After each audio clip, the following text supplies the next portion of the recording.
तो दुनिया भर में जो है सरकारों के लिए अर्थव्यवस्था मैनेज करना काफ़ी दिक्कत वाला मामला हो गया है और दुनिया भर में जो है अब सरकारें और जो कंपनियां हैं, वो भी आपस में भरोसा खोती जा रही हैं और इसलिए जो है अब नीति निर्माण जो है, वो उसको सतत बनाए रखना बड़ा मुश्किल हो गया है और इसीलिए जो है उसमें काफ़ी जो है फ्लक्चुएशन आ रहा है ना? कभी ऊपर कभी नीचे जो है बहुत ज़्यादा आ रहा है। अभी जो है जो एक बड़ी चिंता का विषय है उद्योग जगत में, वो ये है कि और सरकार के लिए भी। तो भारतीय रिज़र्व बैंक जो है उसकी जो 6 सदस्यीय मौद्रिक नीति समिति है, मॉनेटरी पॉलिसी कमिटी उसकी बैठक जो है वो 6 दिसंबर को होने वाली है। 6 दिसंबर को उसकी घोषणा होने वाली है, 4 से 6 के बीच में, 4 से 6 दिसंबर में जो है ये मीटिंग होगी और 6 दिसंबर को जो है जो मौद्रिक नीति है, जो मॉनेटरी पॉलिसी है उसकी घोषणा होगी। तो ये बैठक जो है अभी 4 से 6 के बीच में जो बैठक होगी आरबीआई में, ये बहुत सारी आर्थिक चुनौतियों के बीच हो रही है और आर्थिक चुनौतियाँ क्या हैं तो अपेक्षा से कम जीडीपी आंकड़े, महँगाई में कमी का कोई नाम नहीं हो रहा है, महँगाई कम नहीं हो रही है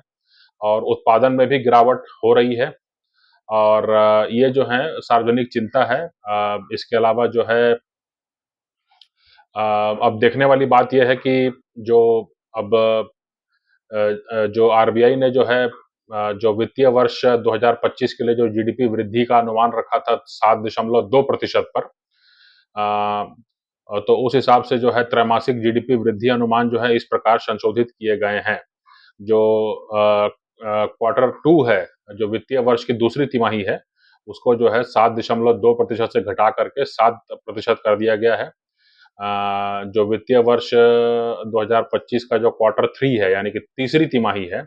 उसको 7.3% से बढ़ाकर 7.4% कर दिया गया है ना? तो अब जो सवाल उठ रहा है वो ये है कि आरबीआई ने पिछले 9 बैठकों में रेपो दर को 6.5% 6.5% पर जो है बनाए रखा है और इस बार भी संभावना है कि यही जो है ट्रेंड कंटिन्यू करेगा। तो हालाँकि जो है इसमें जो रेपो रेट में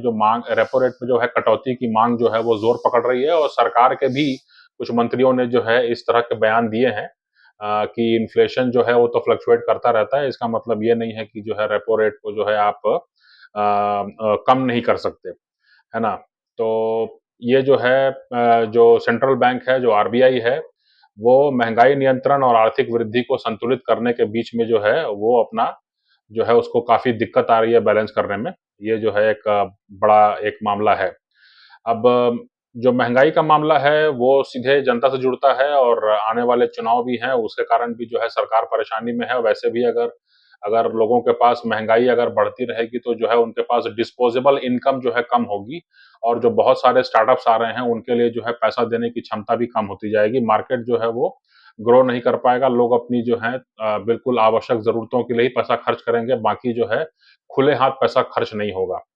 तो इसलिए जो है अब जैसे मतलब महँगाई का मामला है तो अक्टूबर में जो है 14 महीने के उच्चतम स्तर पर यानी 6.21% पर पहुँच गई है महँगाई और जो है ज़्यादातर जो है खाने-पीने की वस्तु है तो इसलिए जो है वो आम हो या ख़ास हो सबके लिए परेशानी का मामला है ये। और इसमें सप्लाई चेन को भी जो है दोषी माना जा रहा है कि सप्लाई चेन जो है, वहाँ भी जो है दिक्कत है और इसके अलावा जो जियोपॉलिटिकल सिचुएशन है उसको भी जो है कहीं न कहीं ज़िम्मेदार माना जा रहा है और ये स्थिति तब है कि जब